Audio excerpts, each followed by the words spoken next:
One of the more hilarious things that happened over the month was when Disney announced they were going to remove a bunch of stuff from Disney Plus to save money, effectively turning a bunch of stuff into tax write-offs.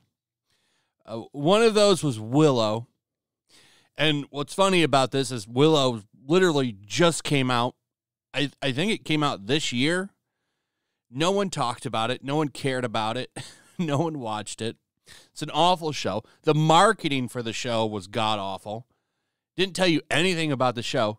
Anytime I looked to see what they were saying about the show to get you excited about it, it was about the two women in love and forbidden romance and all of this shit. Still doing that in 2020, by the way. Like, that's not what I'm looking for. I'm out. Pretty much just using Willow to get me to watch this show that's not Willow. I'm good. I don't want to watch this. A lot of other people agreed. Nobody tuned in for it. Also, you had them saying that they were taking inspiration from The Last Jedi on some things, and it just was a complete turnoff. So Forbes puts this article out today. It's your last chance to see how bad the new Disney Plus Willow show is before it's gone for good. They might not ever bring this back. I don't think anyone watched it, and Disney probably wants to just erase it. I think that's really funny. This article is funny as a whole article about how this show sucks and how people were mad. Like this guy who has a response to this article, by the way, and we'll get to that because that's what makes this even funny. He's the writer of Willow. They gave us 6 months, not even. This business has been absolutely cruel. Yeah, so the show was on Disney Plus for 6 months. The fact that they're removing that right now already should tell you how bad that show performed on the network. The fact that that show was only out for 6 months. 6 months should tell you how bad the show performed. Ooh. They're thinking, how can we squeeze a tax write-off out of this show? Well, we'll just remove it and erase it. Oh, John, you should have wrote a better product. You wanted to write your little fan fiction, and nobody gave a shit about it. Sorry. Get better at writing. Here's the showrunner. I've been quiet on this news that Willow is leaving Disney Plus because I'm kind of into it. I grew up at a time when Disney movies were periodically re-released and not available to own, and it made them more special. I worry about many things. So thinking maybe there'll be demand to bring it back. Not today's day and age, John. Sorry, it's piracy now. It's still out there. If someone wants to watch it, they'll just watch it that way. Well, it's not going to make it any more special. You already got paid, though. So did the other John. So I don't feel bad for you guys at all. You got your money. So anyway, this whole article, laughing at how bad that show is.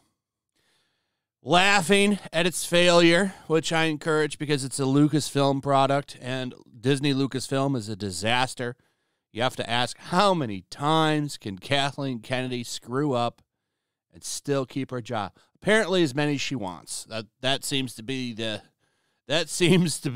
standard now when it comes to her. She can screw up over and over again, and it does not matter. It's going to be really interesting to see how that works out again with Indiana Jones and the Dial of Destiny, because that movie, it looks like a potential piece of shit, and that's one of the most expensive movies ever made. So that's going to be a fun one to watch. It's going to be really fun if that fails and loses money, and she's still there. So anyway, here's the showrunner, or not the showrunner, the writer for Willow. The writer, he says, hey, Forbes, get fucked. Ooh, classy guy. Classy move. Classy. Writer on strike. I don't care about the writers on strike. All of them are like this guy. What are you striking for? All of you are low-quality workers. That gatekeep people you don't like out. Like if John was working next to somebody that was a conservative, he would spread a bunch of lies and rumors about the person to get him fired and blacklisted out of the industry. So I don't feel bad for them. What a great time to strike, too, when the industry is just kind of starting to rebound a little bit from the coof. Hey, let's kick them again so they lose more money. I love it. Let them go out of business for as much as I care. We need to build our own entertainment industry anyway. So, he's mad. Yes, Queens out there hitting that 4,514 likes, but a lot of people laughing at how stupid this is to say on the internet because most people agree the show was shit, and a lot of people came in and told him, classy, ignore the fans, avoid, deny any fair criticism, and play victim. That will surely help you succeed and write better next time, says Andy Signor. YetiCast says the writing was an insult to the original Willow. 100%. 100%. Willow didn't need a sequel either, by the way. But Lucasfilm likes to drag these properties out from the grave and use them to build up new characters that nobody gives a shit about. The Place to Be Review says, well, if the show wasn't effing garbage, that shit on the original, it wouldn't have been canceled, now would it? Comics Division comes in and says, to be fair, your show was shit. Chris Ferguson says, mature and original response. Chris M. says, there's that quality writing that made the show a hit with critics and fans alike. Yes, true. Jane Theory comes in and says, it was one of the worst shows ever written. What did you expect? Lunar archivist with a suggestion on where to stick a cactus. This person says it is bad, and he's right. Stephen JFG says the show was absolute crap, and the cover end credit music. Whose brilliant idea was that? Tug's Life even comes in and says, oof, that Forbes thinks your show is bad. Tough break. Maybe you should start listening to criticism instead of acting like you are now. It's a very good suggestion, actually. Will he listen to that advice? Survey says, no, probably not. Anyway, that's the video. John Wick 5 got announced too, by the way. That's interesting. I knew they would. Knew they'd do another one. I just saw that just now and looked at it as I was getting ready to end this video. The movie made a ton of money. You don't necessarily see him get put in the ground. You see the tombstone. This is a spoiler, but it's been out forever now. So yeah, he'll be back to life in a fifth movie for sure. Because why not? The fourth one was amazing.